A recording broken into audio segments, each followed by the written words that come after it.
Thank you, Prahlad, for such a wonderful and very lively discussion about a very boring topic of COVID. Everybody wants to become a Alia Bhatt and want to go home. आणि तुझ्या आपल्या क्लासच्या बरोबर बाकी सगळ्या film स्टारला पण बोलवलं होतं ते बरं झालंय आपल्या. So I will request Dr. G.T. Rane to share his experience first. G.T. Yeah, good evening, sir. Good evening. Yeah. Wonderful talk, definitely. As usual, it's a masterstroke from Manchekar, sir. I remember during one slide, he was telling that in our days, when he was young, but I'll tell that it is still he's young and it is still his time, because probably the number of patients, how much he has seen in all these years, probably more than one physician's experience. So really thank you, Manchekar sir, for giving such a wonderful talk. Thank you. There are a few questions which I will like to read out. The one Dr. Sukhdev has asked, what is the role of azithromycin and hydroxychloroquine in viral infection? The first batch of all the COVID patients was treated with these two drugs only, because there were no antiviral drugs, and the antiviral drugs which were there, they were very costly.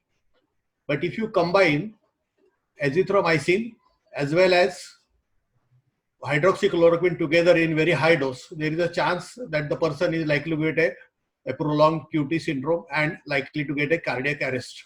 And this has happened with few of the people. Then the next question here is asked about how many diabetic patients recover out of it. So the statistics doesn't talk for one particular person. The statistics will come out only when we get the official figures from the government of Maharashtra.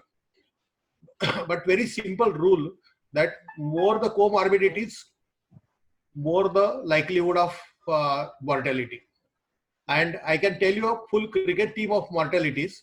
Let us start from diabetes. Second is hypertension. Third is congestive cardiac failure. Congestive cardiac failure is, that's why it is difficult to detect clinically when it is in a very early stage. So there is a test called as the NT-proBNP. NT-proBNP. If it is elevated, that indicates that the person is likely to suffer from congestive cardiac failure. Then COPD. If he has got a damaged lung, chronic liver disease, chronic kidney disease, a patient who is already on immunosuppressants, somebody say like on rheumatoid arthritis is on methotrexate, or the person is on steroids, a patient who is malnourished or severely obese, who has got a disease called as obstructive sleep apnea. These are all the people who are at a very, very high risk of developing complications after COVID. And what is still more important, the rate at which the complications come in the clinical scenario. Because your and my problem is same. We are not going to treat a COVID patient, but our duty is to suspect a COVID patient who is likely to go bad. So anybody with fever, breathlessness, cough, he becomes destabilized. Suppose his pulse oximeter concentration shows otherwise showing 95, 96, if shows 92. That means he is at the risk. And if the deterioration develops over the shorter duration of time, then he is likely to go down the clinical line very faster. You recollect if one of the doctor who died in Chembur 2 days back, he was absolutely all right for 3 days. But within 24 hours, from fever breathlessness, he went on ventilator, and within 12 hours he expired. So the rate of rise of complications and symptoms is more important to recognize the severity of the disease. Thank you. Yes, sir. Thank you so much, sir, for answering the question. I hope the query was resolved. The next question is asked from Dr. Jayant Ravan. He's asking, what is the safe OHA in COVID-19? Actually, if the patient is controlled with whatever OHA he is taking, that let him continue it. If the patient's sugar is uncontrolled and if he has got severe comorbidities, then insulin is the answer. But one very practical word of caution is you avoid drugs like SGLT2 inhibitors in the present era of COVID. if the patient is elderly, if the patient has got a risk of hypoglycemia, then please avoid drugs like glibenclamide, which has got a long half-life. And if somebody is taking drugs like Daonil, which has got a still more long half-life, these are the people who are likely to land up into the hypoglycemic state, and the hypoglycemia many of the times may not be recognized properly. So the shorter acting drugs and avoiding longer acting drugs of sulfonylureas, that is better. Or if you feel that the patient is having hypoglycemia symptoms, then you can reduce the dose. I would like to add one more thing.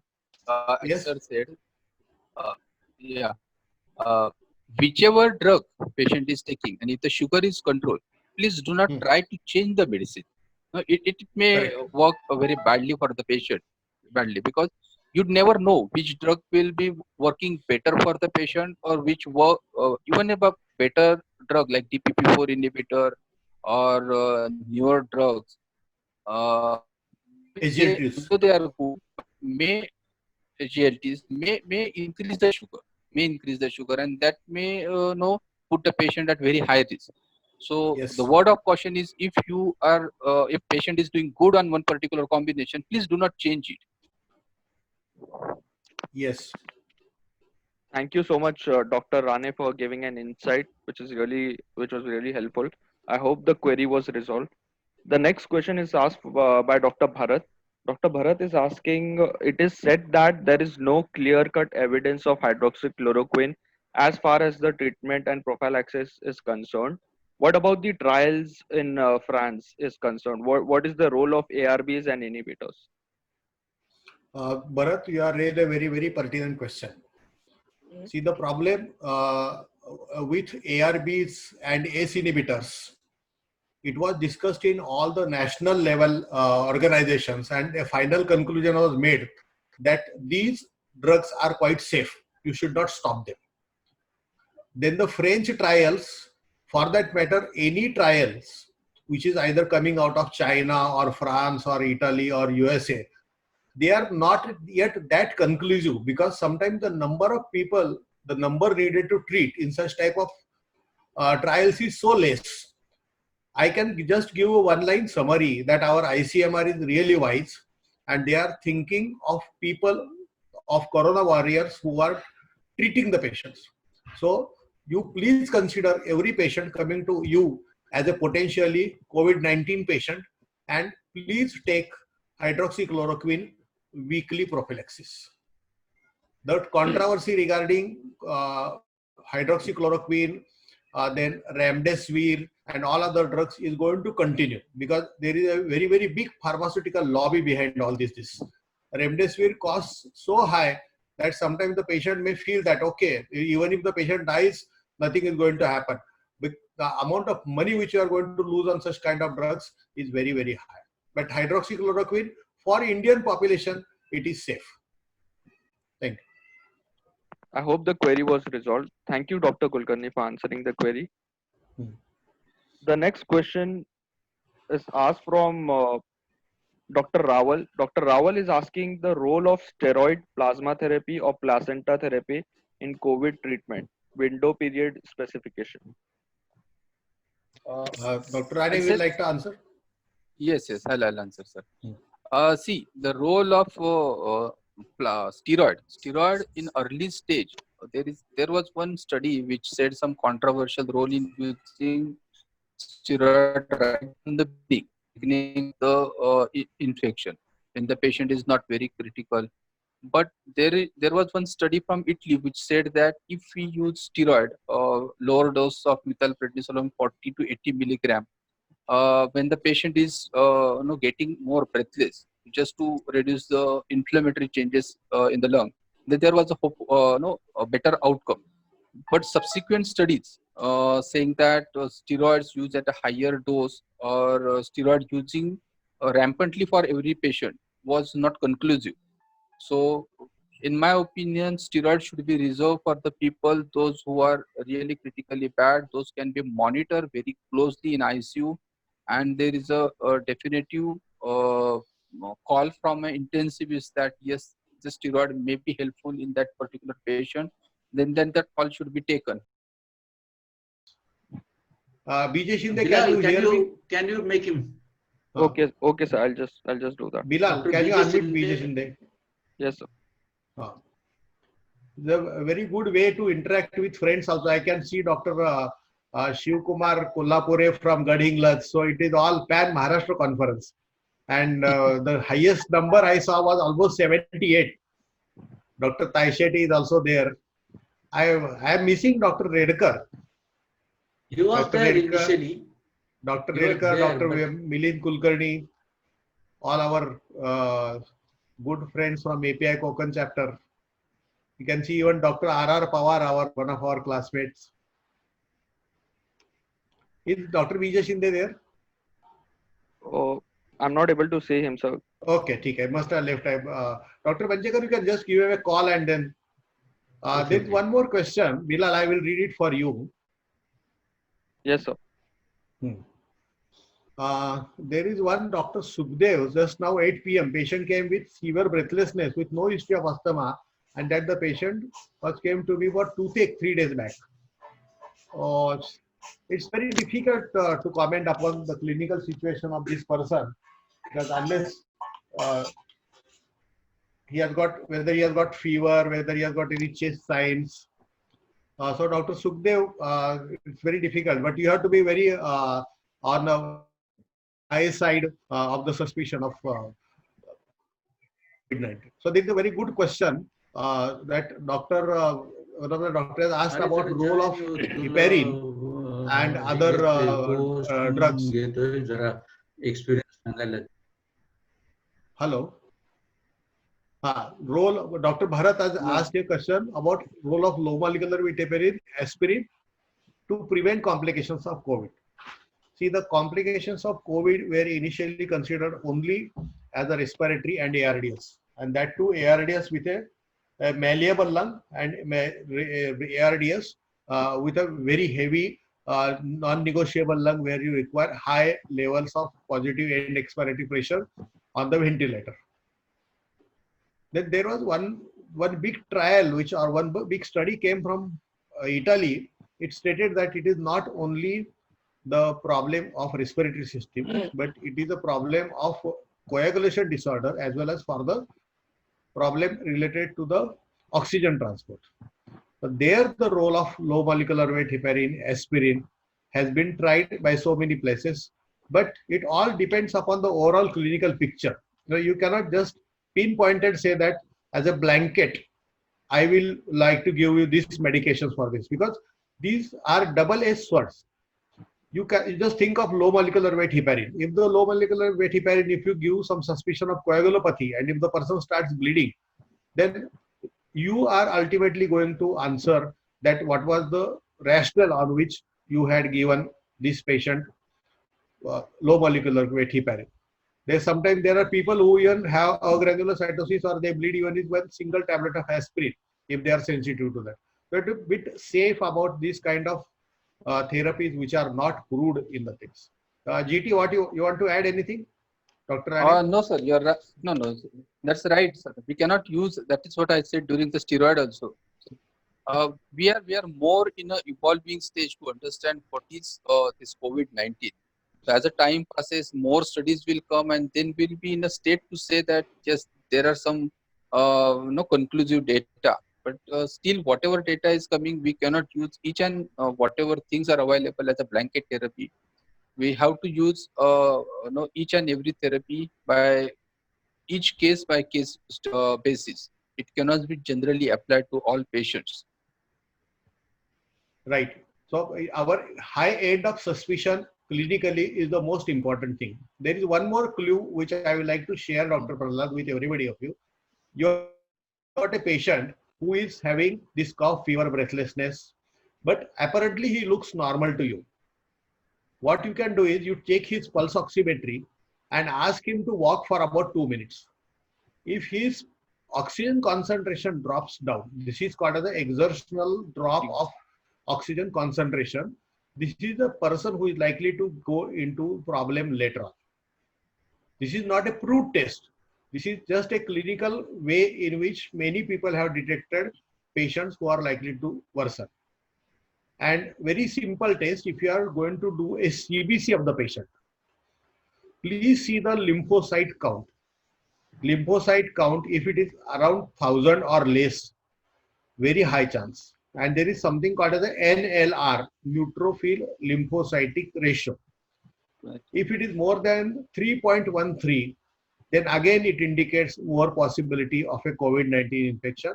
Now, our job is not to treat a complicated case. Our job is very simple. If there is a patient with a coexisting other comorbid condition, you treat that primary condition like diabetes, hypertension. And if he is developing any of the four, fever, breathlessness, cough, and any other unusual symptoms which that person might not have experienced, then please your antenna should be alert. And जसं प्रल्हादने सांगितलं तशी तुमची घंटी वाजली पाहिजे आणि this घंटी should tell that the person is having a possibility of COVID. Bilal. Okay. Rather, Thank I you. would say any patient with any unusual symptom that should raise our antenna that in a current scenario it could be a COVID-19 patient. Any unusual symptom. The patient, as said, that the patient came at 8 p.m. and then he was seen 3 days back for toothache. So there could be any other possibility. But current scenario, one should suspect as COVID-19 first, and then other possibilities down the line. Thank Actually, you. there are many symptoms which came, something like anosmia or loss of sense of smell or loss of sense of taste. There is quite a good number of accompanying symptoms list which is available. There are many people who have come with CNS symptoms, stroke. And these are the situations.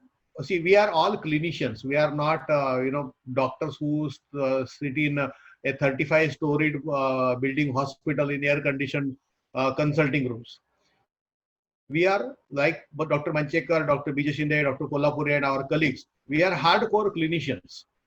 So clinically, you should have a very strong suspicion of something which is unusual. Now I can see Dr. Vivek Redkar. Vivek Redkar, please unmute yourself. Bilal, please unmute Dr. Vivek Redkar. Okay, sir. I've made Dr. Bijay Shinde also join in discussion. Yeah. Bijay, are you there? Bijay Shinde. Vivek. Vivek, your audio is not very clear.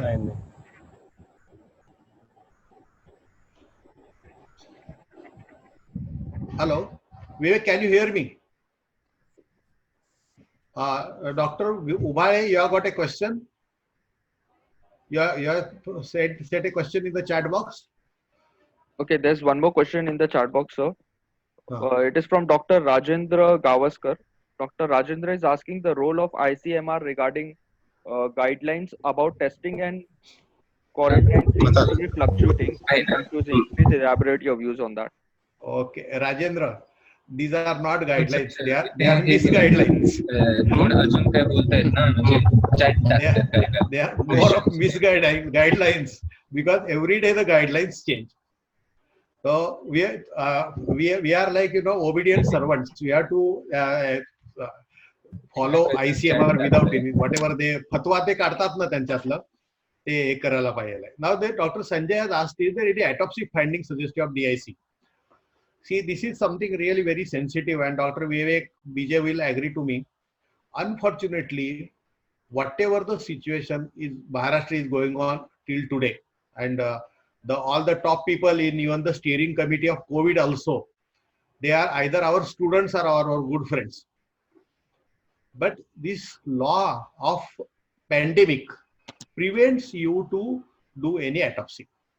There are certain autopsies which are called as micro autopsies, in which you take autopsy of lung, you can take autopsy of liver, kidneys, and heart, so that you can study the pathological organs. Actually, we are losing a very, very fantastic opportunity of epidemiological study because of this red tapeism. somebody has to be, असा एखादा खमक्या माणूस पाहिजे आणि त्यांनी येऊन सांगितलं पाहिजे, yes, it is the death of the patient, we are going to have this kind of evaluation of the patient so as to give the reason of death. So autopsy is out of question and many people are now scared of treating. आता चेंबूरमध्ये तुम्हाला आठवत असेल की परवा दिवशी जे काय घटना झाली आहे त्यातले एक डॉक्टर एक्सपायर झाले, त्याचे 4 मित्रांना कोविड पॉझिटिव्ह आलेला आहे. 2 लोकांना ऍडमिशन मिळालेलं आहे हॉस्पिटलमध्ये, 2 लोकांना अजूनही बेड मिळत नाही. So they are talking of technology, then creating a dashboard कुठल्या हॉस्पिटलमध्ये किती पेशंट अवेलेबल आहेत. But when you land up into a problem, or when some colleague of yours tells me that doctor, I am suffering, my COVID test has come just positive, it is very scary. म्हणजे शिवाजी महाराज जन्माला यायला पाहिजे पण ते दुसऱ्याच्या घरात आले तर जास्त चांगले, आपल्या घरात त्रास नको, असं जसं आपल्या सगळ्यांचं ऍटिट्यूड आहे तसे कोविडच्या बाबतीत आपण लक्षात ठेवलं की we have to be very careful and aware about it. If your wife is saying, if your daughter or son is saying that now you are 65, Manchekar, lakshat thev, Redkar, that you don't venture out. Don't venture out. Don't see patient. भरपूर झाला आता आपल्याला. You can be advisory. मला तर आता अशी situation आहे की मी टेलिमेडिसिन वर जास्त पैसे मिळवतो पेशंटला हात लावण्यापेक्षा. So it is a good way that you become like a Dronacharya, Bhishmacharya and advise the people rather than practically seeing the patients. But the situations are very tricky. Vivek Redkarla unmute करा ना कोणीतरी. Bilal. Yes, sir. Yes, sir.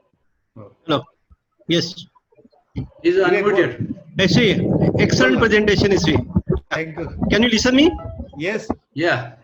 It is an excellent presentation by Three Musketeers, as usual. MMC Jindabad.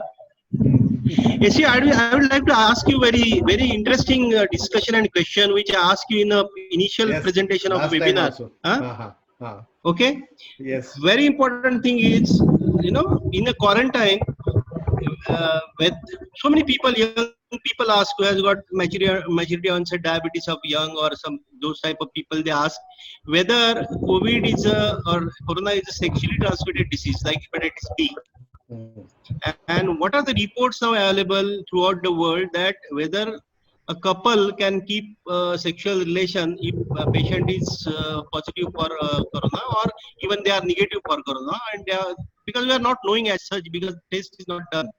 So whether it is a sexually transmitted disease and what you feel Yes. now after 3 months of COVID Yes. Vivek has raised a very sexy question. कारण जेव्हा बरेचसे लोक आपल्याकडचे जे आहेत ना ते सध्या honeymoon साठी गेलेले अजून परदेशात आहेत तिथं पडलेले हनीमून सेंटर मध्ये, म्हणजे पहिल्यांदा ते मेड फॉर इच अदर होते, आता मॅड अगेन्स्ट इच अदर झालेले आहेत. Honeymoon cannot go for 3 months. Your first question is whether it is a sexually transmitted disease or not. It is not been proved till today that it is a sexually transmitted disease. The second point is whether the semen contain the virus or not. There are very few reports. There are only 2 or 3 reports where it has been proved that the semen contains an virus, but it is not in an infective dose.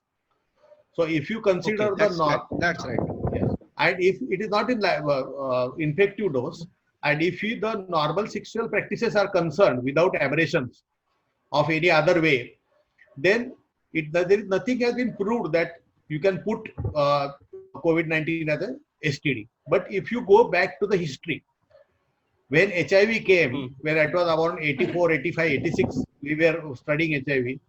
The story of HIV was exactly linked as story of syphilis years back. So people consider that the transmission of virus in a different way.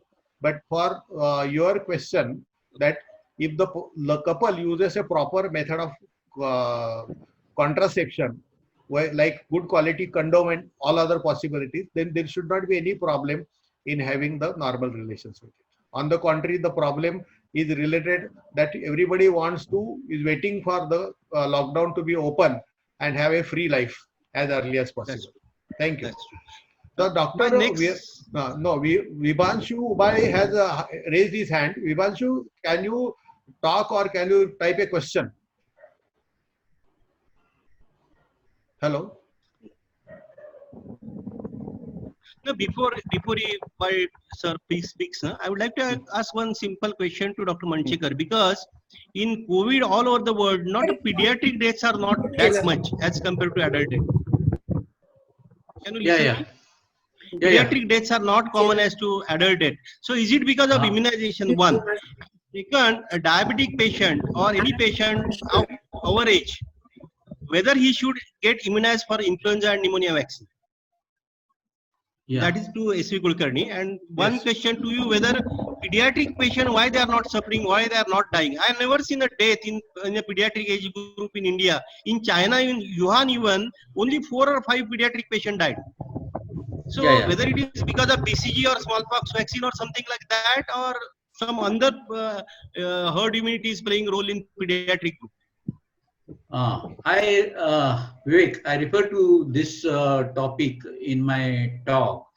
Mortality we have seen, it is very negligible, and into 0 to 10 year it is almost nil. Even in the China, this thing, and Italy and America, few things that have been postulated that is not the influenza vaccine or this thing, because here in India, the taking the influenza stock shots every year, the incidence is very less. But in America, this thing influenza shots are taken every year, but still this is there. It is increasing like anything. What they have postulated is the angiotensin converting enzyme 2. These are the receptors. When the coronavirus enters inside the lungs, the child can suffer from the corona infection, but the severity, then the pneumonia, then the cytokine storm, all these complications are less, because when the corona enters, the spike gets attached to this ACE2 receptors, and these receptors are very less in number in the alveoli of the pediatric population, and this theory has been postulated. That's why they can suffer from the disease, but they do not go into the complication. As a result, the mortality is also less. But this has not been proved completely. Regarding the BCG, it was thought initially that so many cases in China and so many cases in America, and still India is why it is doing well. Probably the Indian population has got good amount of immunity because of this thing, BCG vaccination. Probably one thing, one company or Serum or somebody is getting research on that, especially in the Sassoon hospital, whether BCG really works. But one thing is BCG for that matter doesn't prevent tuberculosis also. BCG, what does the BCG does? It prevents the severe forms of tuberculosis. Say for example, miliary tuberculosis, meningitis, tuberculosis. Otherwise, even if BCG is given, anybody can, the other person get. असं असतं तर आपल्यात सगळे BCG घेतात, tuberculosis एवढं वाढलंच नसतं. It doesn't prevent tuberculosis. BCG दिल्यापासून काय झालंय की चिल्ड्रन जी मरायची meningitis and tuberculous disseminated tuberculosis ते कमी झालंय. And probably BCG increases the immunity. That's why the severe forms of the disease are less. This is the one theory that has been put forth. Yes, Sri. Okay, I will suggest everybody of you to take influenza vaccine and pneumococcal vaccine.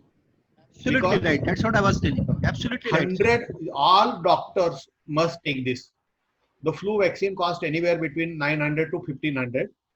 And about the pneumonia Absolutely vaccine, you have got there are two strains of it. One strain is called as a Pneumovax 23. Pneumovax 23. And within a year, you have to take another called as a Prevenar 30.